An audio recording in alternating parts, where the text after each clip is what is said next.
Department of Health? I mean education, sorry. Well, the department were taken aback by this kind of sordid incident happening in that school. And you recall that you know that that school is an independent school, it's a private school, and this kind of incident obviously we frown upon them. We condemn them in the strongest possible term. But we also want to welcome the swift intervention of the police. We also want to really commend the young girl who's 15 years who have came out because we were told that allegedly so that this kind of incident is not the first time that it's happening. The same principal has been doing it with impunity. There was we were not aware, nobody reported, but this girl took it upon herself to report this matter. So, as we are saying, that we welcome really that finally this has come out. The alleged perpetrator has been arrested as we are speaking, as in custody. He appeared he was appeared in Harrismith court on Monday, and I'm told that it's going to appear again on Monday. And we want to take this opportunity to also invite other victims who have experienced this kind of abuse or sexual assault by anyone in the school. Because there are people who are coming on social media expressing to say this happened to me too. We also have some teachers who have also complained against sexual harassment in the same school.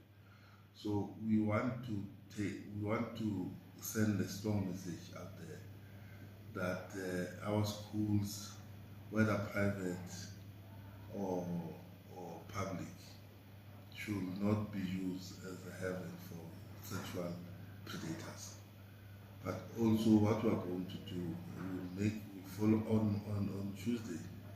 We'll visit the school, we'll want to interact with the Board of Governors, the management of the school, the learners.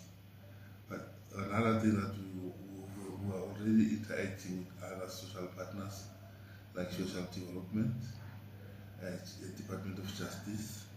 We also refer this matter to South African Council of Educators to make sure that if this allegation turn out to be true, the teacher or the principal is striking off the role of the teacher. Is debarred from working with children. We will also want to make sure that through the Department of Justice, we put this person, if he's found guilty, in the sexual offender register, which is the social Department of Justice. All those things we are doing it to make sure that we protect our learners, we protect our teachers, we protect everyone within our school, because our school should be the center of learning and teaching, not the center of fear, of where learners are being sexually abused and other illegal activities happening in our school. So we really want to the young girl for her to be brave enough to come forward and report this matter. Thank you. Mr. Ndaba, this is not the first incident that happened recently.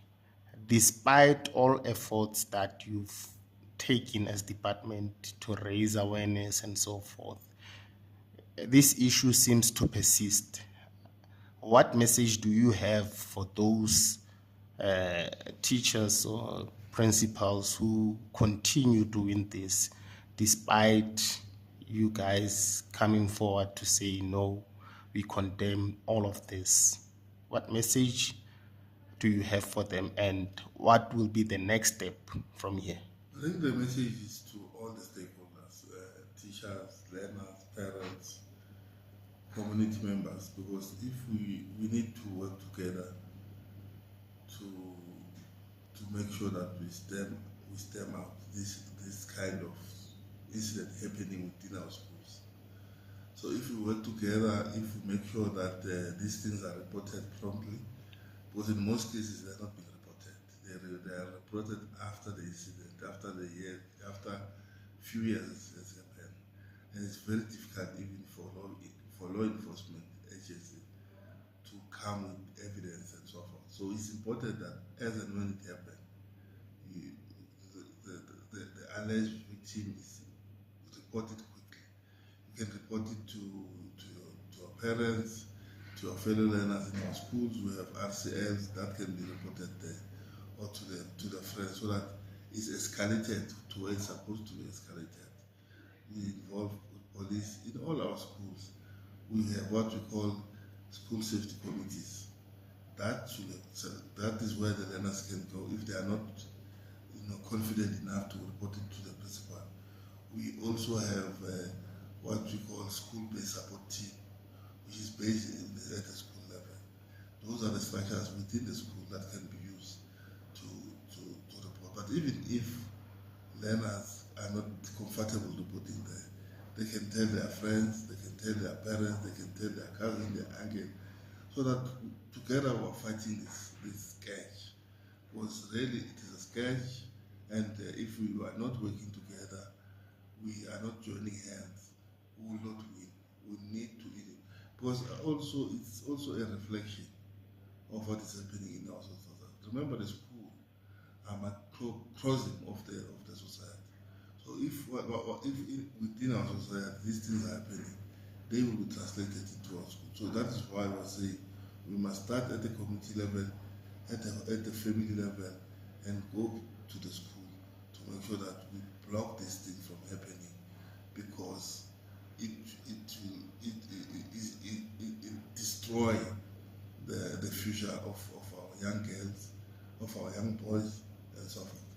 Lastly, Mr. Ndaba, would you say that Department of Education in the Free State has done enough to raise awareness about these issues, especially speaking to a young girl who's there at school, who's afraid to report these incidents? Are they privy to information that there is this channel to take against the principal or a teacher? Oh yes, the department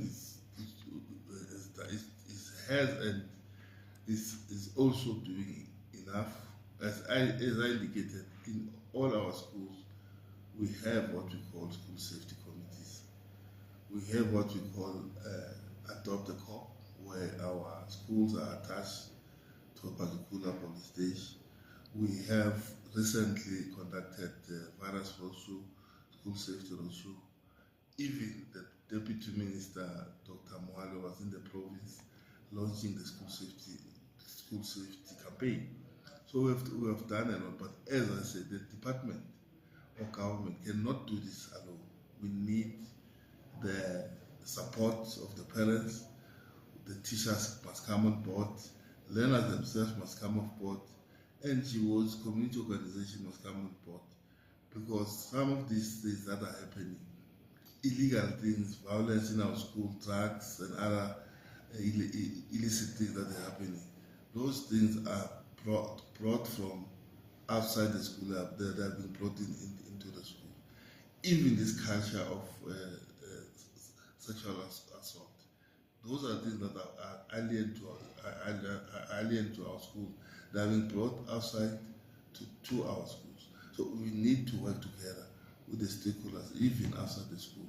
And we are hoping that this message will reach all the corners of the province, all the corners of the country, to make sure that what we do is to protect our learners, especially the girl learners, to make sure that they don't learn in the condition of fear, where they are not sure what will happen the next day. So we're happy that eventually the principal of that school, which is an independent school, has been arrested, and we are hoping that the law will take its course, and if found guilty, with the process of making sure that we strike the teacher off the roll of South African Council of Educators as soon as possible. and we take this person away from our children Okay. forever. Okay, thank you very much, Ndidi.